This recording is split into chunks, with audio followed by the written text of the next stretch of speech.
Hello，大家好，你们最近都好吗？有没有持续的在学习投资理财呢？那这期影片我要跟你分享的是即将在11月份除息的12档美债 ETF， 其中包含美国公债、美国公司债券以及金融债券的部分。那中间呢也有月配息跟季配息的 ETF。那有一档 ETF 啊，它的累积殖利率啊更是高达了6%。如果你是注册到这频道的，这频道主要是分享台美股的投资知识。如果你想要脱离对台美股投资一无所知的状况，可以跟频道多数观众一样订阅并开启小铃铛。我在这边每周分享有投资知识，相信对你会非常有帮助。那如果你想了解我300万美金的财务自由规划的话呢，可以追踪我 IG 还有脸书。那我马上开始。好，那我们先介绍11月份即将要除息的美国公债以及美国金融债券的部分。那美国公债的部分的话呢，有2档，分别是00679B 的元大美债20年期 ETF， 以及00795B 的中信美债20年期的 ETF。那金融债券的部分的话呢，则有4档，分别是00713B 的中信优先金融债，还有00780B、00844B 以及00786B。那它名称的部分的话呢，我都放在下面这一边。那这些 ETF 的追踪指数我也放在下面哈。那成立日期的部分的话呢，最早成立的就是 00679B， 好，它在2017年的1月11号的话呢就已经成立了。那其他的 ETF 的话呢，都是在2019年左右成立的。那资产规模的部分的话呢，到我拍片的当下，11月7号的时候呢，00679B 这档元大美债20年期的 ETF 呢，它是资产规模来到了1127亿哦，好，是已经破1000亿的资产规模了。那金融债券的部分的话呢，则是00773B 这档中信优先金融债券，它来到了835亿台币的部分。那总开销费用的部分的话呢，在2022年的总开销费用平均起来的话呢，是以00795B 这档中信美债20年期 ETF， 它是最低的，它只有 0.14%。那如果是金融债券的部分的话呢，则是00773B， 它的中信优先金融债券的部分，它是来到了 0.26%。好，那其他的一个金融债券的部分的话呢，都是来到了 0.4% 跟 0.6% 的部分。好，那么高的内扣费用的部分的话呢，甚至会高过于那些股票型的 ETF 啊。那这样子对我们投资人来讲的话呢，就不是非常的优秀哈。那我们会尽量去选择那一种内扣费用比较低的 ETF 来进行投资会比较好哦。那股价的部分的话呢，基本上都是30多块钱就可以买入一股的部分。那除息频率的部分的话呢，00679B、00795B， 还有00780、00844跟00786B， 这几档 ETF 呢，它的除息频率都是在2月、5月、8月跟11月份的时候呢会进行除息。那只有一档月配息的 ETF 啊，那就是00773B 的这档中信优先金融债券 ETF， 它是属于一档月配息的 ETF。好，那我们来看一下他们的平均的票息率。那这个平均票息率的话呢，就是这档 ETF 当中呢，我们把它平均算起来，它每一档债券的票息率的话呢，大概是多少？那我们可以看到，平均票息率的部分的话呢，美国公债的部分的话呢，大概只有 2.8% 到 2.7% 左右。但是金融债券的话呢，它的平均票息率最高的话呢，那就是 00786B 的元大10年期的 IG 银行债，它的平均票息率是来到了 4.8%。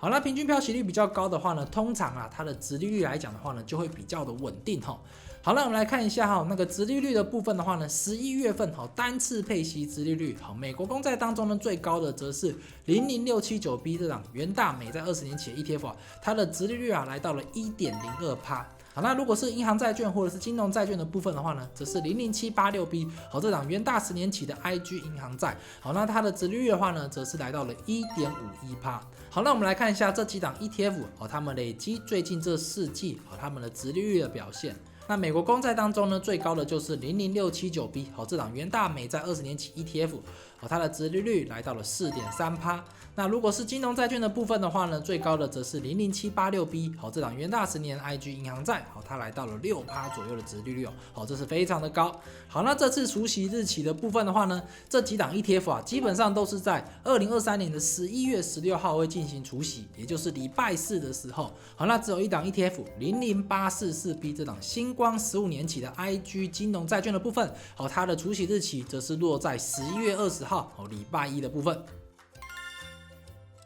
好，那接下来我们来介绍美元公司债券的部分。那其中呢有3档的话呢是属于高评级的公司债券部分，那有3档的话呢则是属于投资级别的公司债券部分。那高评级的公司债券部分的话呢，就是它的信用评级都是属于 A 评级以上的。那投资级的债券的部分的话呢，则是它的信用评级是属于 BBB 评级以上的。好，那评级的部分的话呢，越往 A 靠的话呢，它的评级越高，好，它的违约的风险会比较低。那如果呢它的评级越往下靠的话呢，甚至来到 BBB 或者是 C C 或者是来到 D 的话呢，就代表说呢它的评级比较低。好，那评级比较低的话呢，就代表这些公司债券它们的违约风险相对会比较高一点哦。好，那我们来看一下高评级的公司的部分，分别有 00772B 的中信高评级公司债券 ETF， 还有 00754B 以及 00841B， 总共有3档。好，那投资级的公司债券 ETF 的话呢，也有3档，分别是 00775B 的星光头等债15加 ETF， 还有 00840B 的凯基 IG 精选15加 ETF， 以及 00860B 的群益1到5年的投资级债券 ETF。那最终指数的部分的话呢，我也是一样都放在下面这一边。好，那这些 ETF 它们的成立日期也都是在2019年到2018年之间去成立的。那资产规模最大的部分的话呢，则是 00772B 这档中信高评级的公司债券 ETF， 它的资产规模是来到了1155亿，跟我们刚刚所介绍的元大20年期的美债 ETF 都是资产规模破1000亿的债券 ETF 哦。好，那接下来我们来看一下总开销费用的部分。那总开销费用的部分最低的就是00772B 的中信高评级的公司债券 ETF， 它的总开销费用则是来到了 0.28%， 我觉得是非常的不错。好，那其他的总开销费用基本上都是在 0.4% 以上，甚至有来到 0.6%， 那真的是有点高。好，那股价的部分的话呢，这几档 ETF 也都是30多块钱就可以购买了。那除息频率的部分的话呢，除了 00772B 这档中信高评级公司债券 ETF 之外，其他的都是属于季配息的，分别都是在2月、5月、8月跟11月份会进行配息。再来我们来看一下他们的平均票息率的部分。那平均票息率的部分的话呢，高评级的公司债券的话呢，就最高的就是 00772B 这档中信高评级的公司债券的部分。那如果是投资级的公司债券的话呢，最高的则是 00775B 的星光头等债15加 ETF， 以及 00840B 的凯基 IG 精选15加 ETF， 他们的平均的票息率呢，则是高达了 4.2%。好，那也不意外啦，因为投资级的公司债券 ETF 的话呢，他们的评级比较低，所以说呢，他们通常会给予比较高的一个殖利率的部分。那这个票息率的部分的话呢，就会稍微高一点。好，那再来看一下殖利率的部分。好，单季配息的话呢，公司债券 ETF 当中最高的就是 00860B 的群益1到5年的投资级的公司债券 ETF， 它的单季殖利率来到了 1.55%。那第二名的部分的话呢，则是 00754B 这档群益AAA 至 AA 公司债券 ETF， 它的殖利率的话呢，则是 1.24%。那我们把它看一下，最近这4季的累积殖利率，累积殖利率最高的就是 00772B 的中信高评级的公司债券 ETF， 它现在的近4季累积殖利率来到了 4.9%哦。好，那接下来我们来看一下他们的一个除息日期的部分。好，那这些 ETF 的话呢，基本上也都是在2023年的11月16号会进行除息。那只有一档 00775B 的星光头等债15加 ETF， 它则是在11月20号进行除息哦。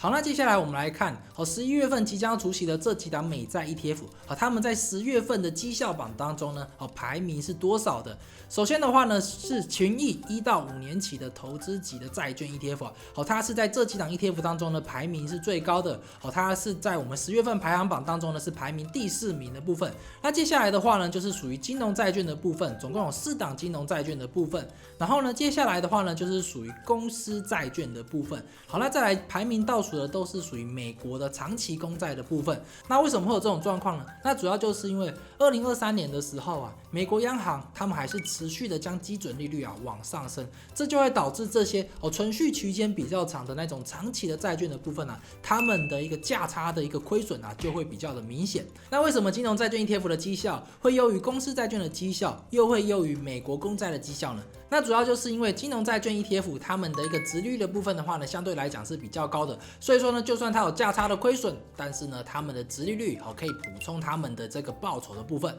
好，以上这些表格的部分的话呢，我会将它们连结放在下方的留言栏，大家可以免费不用填资料就可以进行下载咯。好，那我是不随车股市只真心分享价值 Kevin， 如果你觉得这期影片对你有帮助的话呢，别忘了点个赞再走。那 Kevin 持续出不易 ，Kevin 非常需要你的支持。那我们下期影片见，拜拜。所以我们现在到底能不能持续的投资美债，然后来赚取价差呢？好，那这个部分的话呢，我认为是可以的。